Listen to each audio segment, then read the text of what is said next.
ke le jong tu nya ka sei dong chu Bible ka sine Bible ka he ikilin a Bible suba thu sei pa he koi hi he chin lo chu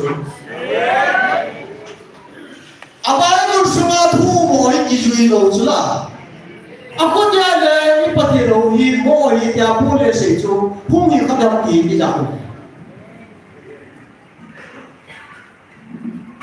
kita nanga ye so pete ho to ni nam ni kapu na ma jeng chu kita ada romen hausa kita romen inam society civil society kita ada romen dengan mimpi kita ada romen minumi pan kita ada romen jate kita na romen nahi hija hi tuna inam hi changya asa kai tu hi tuna nam le ke chon sin na ki lo na ye ki kapu na nahi aje chawai ni na se nahi aje pyam Pathian nung lama cholo, pathian nung mite ho chu tu dia hi, pathian nung atun to ji.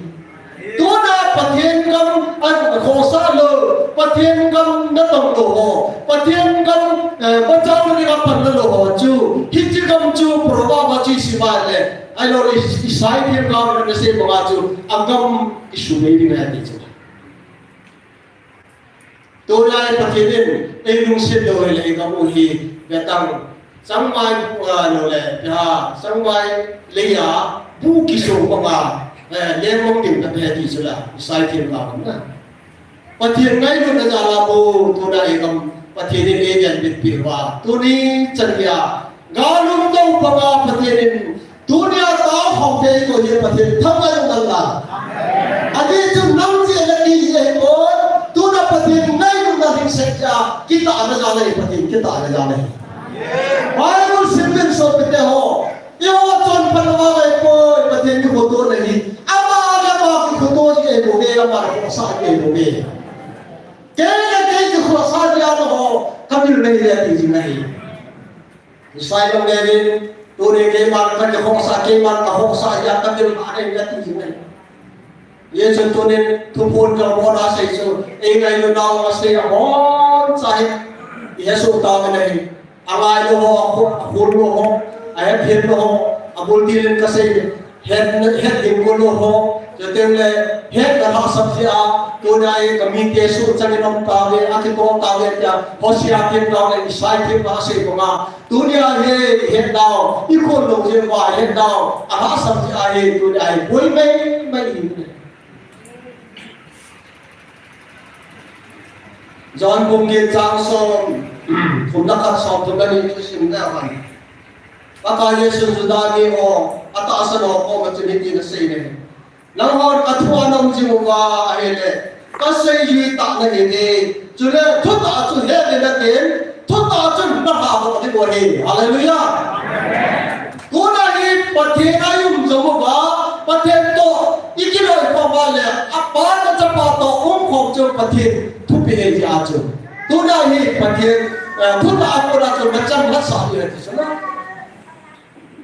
Hiyahin tunahi ikinawang telo na ulit pati ito. Ikinay kong daw siya he supite mo. Hiyahin tuta daw siya he. Ilet siya he. Tunahi society patlo na daw he. Ikitalo na ulit. Alepe siya he. Tunahi ilaway ang chamong na mi. Mito kinahin mo. Kita ada chung sana kami sa ikatang magkahepon. Friends citizenship na ini. Ricky, Miss, nunga Ricky hi. Sumde kurang akipin. Ay lole ATM board nunga. Miso mo akila atoin. Ano nominin ko magilala. Government ni nabali. Waran na hasa tawin.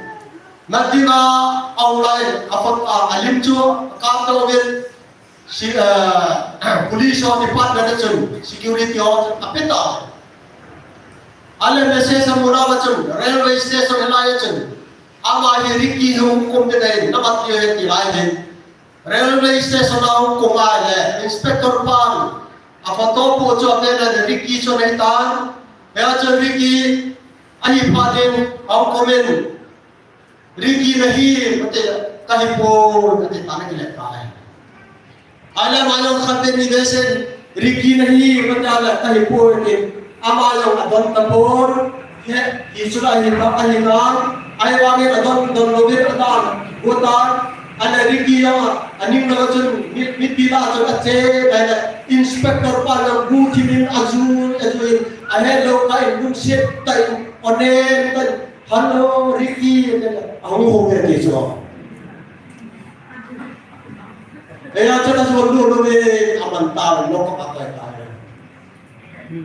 Tuna minkat nani,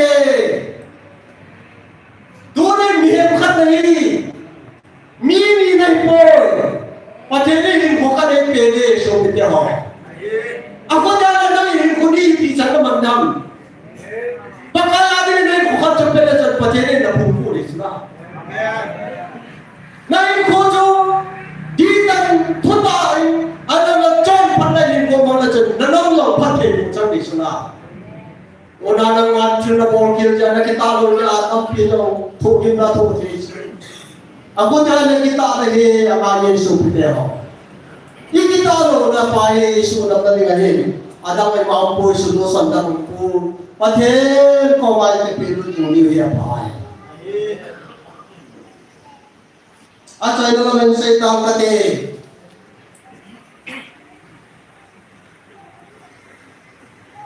Orang mapung somni le ngasang somni le, ye tu sebelah macam. Mehe mama kim jolo mehe tu, hubi kisujim, ma kiborhu apal jom se kiborhu tabang naga yang muda. Ama kim jolo self control borjolo hoki gitu, hubi acim sa apal jom se kiborhu berkahini. Aku tak nama self control. Nama nak kita yang pun tak apa nak ada jual pasien tu jual. Pasien ini yang sedang orang ini. Dia jual dia dia ya tahu orang nampi tahu apa jual ni. Adik ini tahu apa. Jadi ada tu dia perlu apa ni.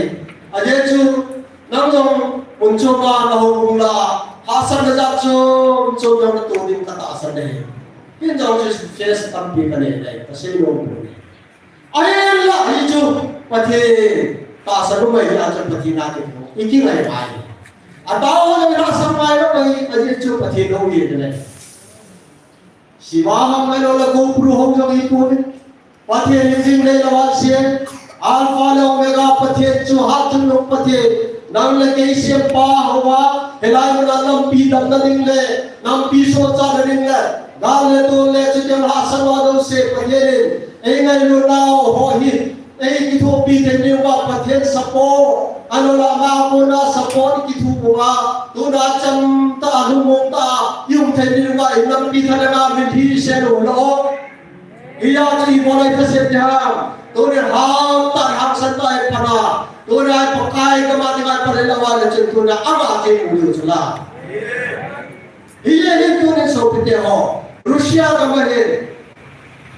Kita kerja kerja fast cut, lekang kami lagi koi aje, asumna jane aje carte tapi butuh lagi, jar tu apa ini, lekang kami anu tabat sedemi lagi ngomong tak ada, tu ni aje dia perlu kamtia le, Allah jauh se akak mungkin, abil ni jauh akak mungkin, agar dia jauh se property jauh se, abang car, hot shota, fast cut lagi je akak berupan. Abana alat dollar tapi tak ada cecun.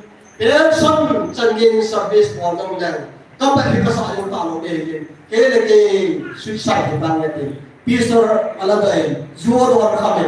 Jadi lekha sih. Wah kapan sejauh ini ada isu aku yang ini. Ajo pisor cuci nak koin, loksan nak koin, anu khatan, ayu khatan. Ada jatuh presiden pak, kira orang general pak, kau confuse. Di sini ada bola lesipay jatuh mikal episode ta, kamar masuk suicide tu boleh kalau pakcun. Aku macam lekap ekar dia kisi lain jatuh. Agar lain kau kabar sejauh ding di kai jatuh.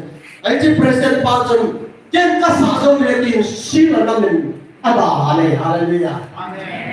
Aku kalau ni lekar jatuh nanti suai namola presiden pan. Nampak kesalahan kita suai namola tu.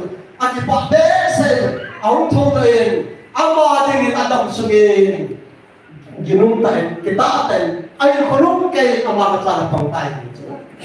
Hallelujah. Dura pa kayo kita ngayon di ba ay hatawa sa Panginoon Yesu Kristo ay uwi. Dura hindi oto na daan ito kita ay kumangkan di kasino. Kita ngayon hindi aso lang tunay pati kurang dino lang nung pati apat din na so di sila